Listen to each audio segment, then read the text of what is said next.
Today, I'm taking a look at the deeply disappointing DC Multiverse New 52 Superman. Seriously, McFarlane Toys dropped the ball hard. But don't worry, I'm also going to see if some head swaps might save the day. Welcome to 5 Points of Articulation. Starting with the packaging, and I have a terrible fear this is going to be the only section I don't have any real criticisms about. Well, unless you count this gold label, letting us know this is an exclusive. If you want to try your luck at Target, here's the UPC, and on the back is some great Jim Lee artwork. This might not be my preferred Superman costume, but Jim Lee always does a great job with the Man of Steel. And side note, I do like these robots as a tribute to the ones from the old Max Fleischer cartoon. For packaging, New 52 Superman gets 4 points. Moving on to presentation, and I kind of feel the need to start with a disclaimer. I don't personally like this figure, and I'm going to be explaining why, but if you do, that's fine. In fact, there are things I like about the figure, and I'm going to talk about those too. But as a DC Multiverse New 52 Superman, it definitely falls short. First things first, he stands at 7 1/8 inches, or 18 1/4 centimeters, and was made using the updated electric blue Superman body, which itself is a retooled version of Page Puncher's. The differences being that this figure has new comics-accurate boots, not just the basic shape, but all the lines have been etched in too, featuring that new 52 style belt, and updated arms and hands. Page Puncher's has these chevrons around the cuffs, which we've seen in every other version of this Superman. Even Orion wasn't spared when they used this body for him. Now the cuffs are straight, and most importantly, they've given Superman brand new proportionate hands. I've been complaining about these boxing glove hands pretty much every time McFarlane uses this body, but now we finally have hands that are the right size. That is one thing I am very happy about. That said, I am less happy about the cuffs. The new 52 design had these long, pointy sleeves, which McFarlane handled with this awkward paint job. On the one hand, I get it, but turning any part of it ever so slightly really screws up the design, so you have to keep lining it up like some kind of puzzle on Legends of the Hidden Temple. Another earmark of New 52 Superman is that high collar. Here, that's just been painted on, which isn't the end of the world, but it does speak to a much broader problem with the lack of sculpted detail. Pulling out the DC Collectibles version for a moment, and the first thing you notice is all those extra details that Jim Lee added. Suddenly all the costumes had to have seams and panels and ribbing, all in an effort to make it more realistic. This is probably the defining trait of the new 52 design. Well, again, that and the high collar. But McFarlane opted for a blank body that has none of those details. Don't get me wrong, I prefer Superman not to have them, and enough fans clearly felt the same way that DC felt compelled to dial it back for the Rebirth design, but without these details, it's just not New 52 Superman. And the crazy thing is McFarlane could have just used this body. Even though they marketed it as Rebirth, they still added all these panel lines. True, this isn't as close to New 52 as, say, this, but it's a lot closer than this. If they were going to resculpt the forearms anyway, they could have adjusted these, still given him the new trunks, still given him the new boots, still painted on the collar, and then just given him a new logo. And since they wouldn't have to sculpt new hands, that would have saved the money. Also, we have got to talk about this logo. With the New 52 being more of an armor, that sculpted raised S just makes the most sense. Here, it's only painted on, and in the context of a blank body, I guess that makes sense. But not only did McFarlane not sculpt it, they also added that horrible black outline around it. I know different collectors have different perspectives on Superman's logo having a black outline. For me, it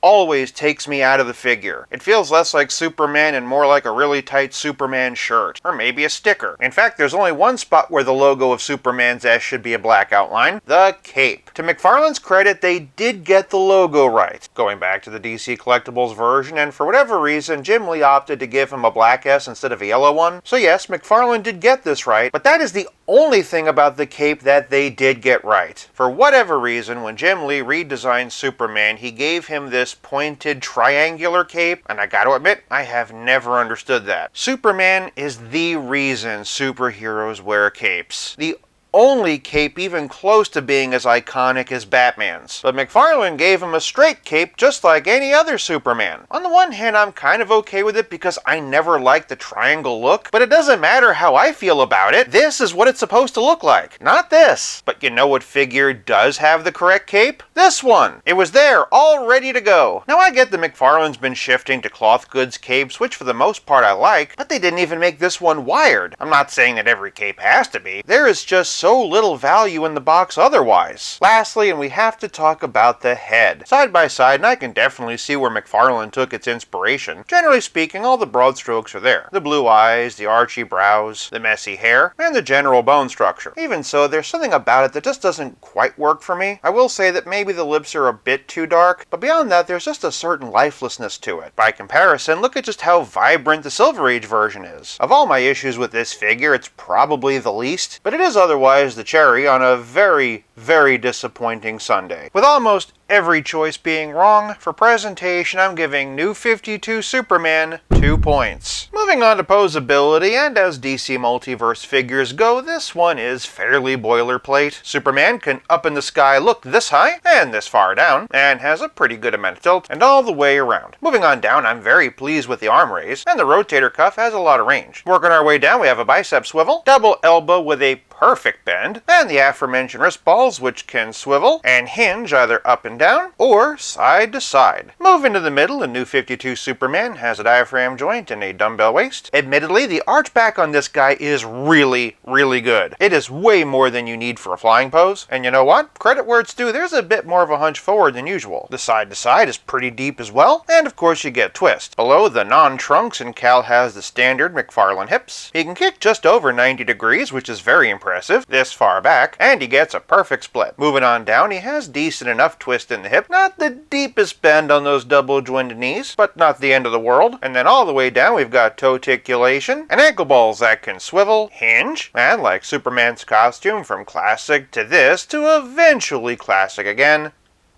pivot. So far, the articulation has been the best part of this figure. So much so that for Poseability, I'm giving this Superman 5 points. Moving on to Playability, Superman comes with a trading card and a figure stand. If you want to read the card, it actually gives a pretty good overview of New 52 and how Superman became the Rebirth version. But beyond that, nothing. Not even a pair of alternate hands. Granted, like I said, these hands are new, and if you're not going to give Superman extras, a pair of fists is definitely the way to go. But I feel like the first and probably only DC Multiverse version of New 52 deserves better than this. And again, like I said in presentation, he doesn't even have a wired cape. But luckily, Playability is more than accessories or wired capes or play value in general. It's also about how well your figure scales with others. For the only other technically New 52 hero McFarlane's made, and here's Batman with the backlighter. I never did get around to reviewing this, but I promise one is coming. That said, for a more proper New 52 comparison, here are a couple from DC Collectibles, but for a couple of general black and gray Batman, here's Hush and the Cowardly Lot. With regard to Wonder Woman, we haven't gotten a New 52 version, but here's the collector edition and Fury of the Gods. That said, and here's the one by DC Collectibles, which still holds up. Next up is Rebirth Flash, which is pretty close to New 52, along with Endless Winter Aquaman with an alternate Barry Allen head, giving him a kinda sorta New 52 feel. These Green Lanterns aren't New 52 either, but all the extra line work makes them feel that way. I particularly like the metallic one. And then capping off the New 52 roster is Cyborg. For a few members of the Superman family, and here's Power Girl, Steel, whose hammer's been in the Florida sun for too long, and Gold Label and Page Puncher's versions of Supergirl, which is a perfect segue to Cyborg Superman and some Superman villains. Villains like Injustice 2 Brainiac, DC Rebirth General Zod, Rebirth and classic versions of Bizarro, with Battlesuit and Apocalypse War versions of Lex Luthor. For a relative scale comparison, here's Superman with Pizza Spidey and the Spectacular Spider-Man, and as always, here he is with Stealth Iron Man. Seriously, I came out of the box broken, and I'm still representing better than you. All that being said, let's see if this figure can't be improved with some head swaps. To help out, I'm going to be using this extra long Michael Keaton neck peg and this extra short Hush one as needed. First up, and let's check the sundry Action Comics 1000s. I have made no bones about the fact that Action Comics 1000 is one of my favorite Superman heads, so to me this is an immediate improvement. Fortunately, the proportions work out very nicely. If you like the new 52 head, it fits just fine, but I'm more interested in some other part swaps. First things first, I'm curious if we can swap the arms. Yes, you can. I left the left arm on so you could compare length and size and sheen, but if you've dreamt of giving Action Comics 1000 double jointed elbows, this is a viable option. You'll need to remove the excess red paint, but with some matte finish, this would work very well. The other swap I wanted to try out were the trunks. If you wanted to try to customize this into a standard Superman, they're a pretty good fit. And if you wanted to swap the legs, here's what that looks like. As for the Atomic Skull 2-pack version, the colors are way too different to do any part swaps, but the skin tones match fine for the heads. In fact, I'd go so far as to say this matches a little bit better. Let me know what you think in the comments. If, however, your Action Comics 1000 of choice is the Walmart version, here you go. Again, if you like this head, it works. That said, the blues are too different on this one to do any part swaps. Next up, and let's check the, again, more accurate to New 52 versions of Rebirth. This is the exact same head as Action Comics 1000, just painted differently, so I'm obviously not going to linger on this swap. This, however, is what I wanted to see. Just add a collar and a new logo. While you're at it, swap out the belt and legs, and wow, the colors actually match really well. Just like I said, this is the perfect base for a New 52 Superman. While we're on the subject of that body mold, here we have Hush. This is a Jim Lee style head on a Jim Lee style body, but I don't personally think it works quite as well as the head that came with it. By contrast, this is a marked improvement. The head sits high, so you're going to want to play with the pegs, but in general, this is a much more solid Jim Lee style head. In fact, it's given me an idea. This is it.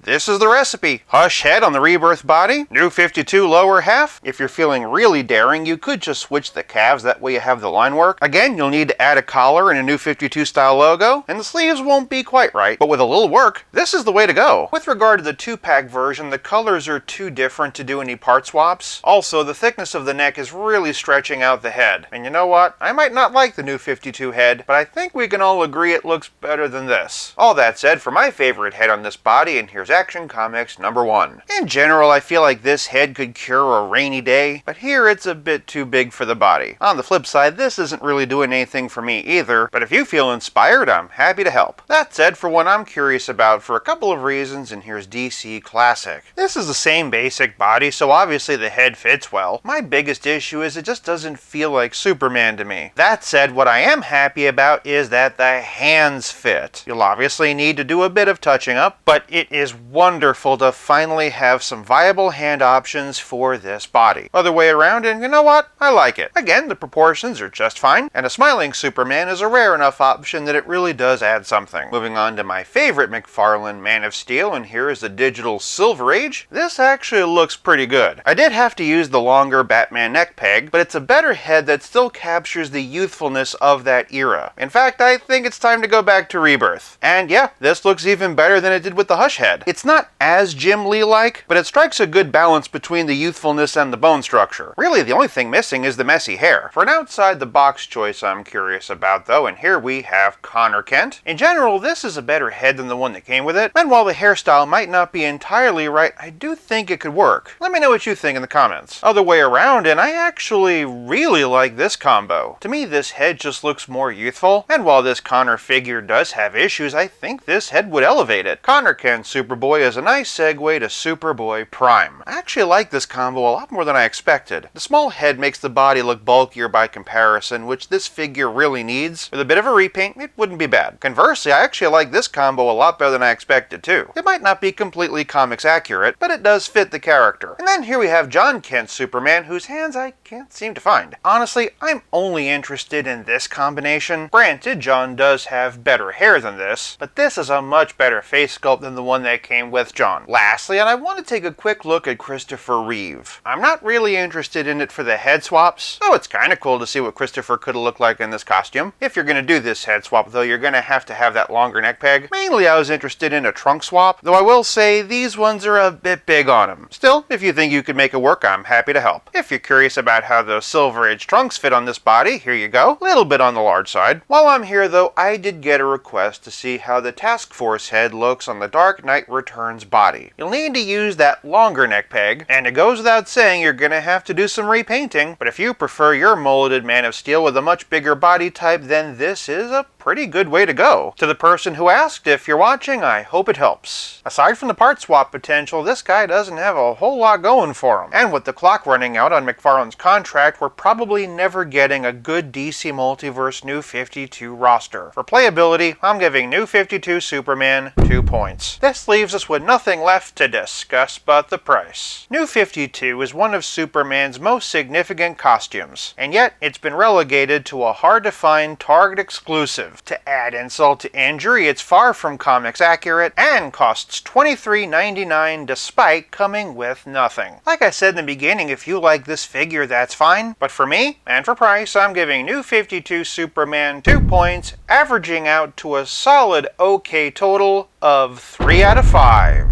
Agree? Disagree? Sound off in the comments and let me know if I've been too harsh. While you're down there, let me know if you'd like to see a New 52 Versus. And for more Superman videos, check out one of these. Until next time, play nice and have fun.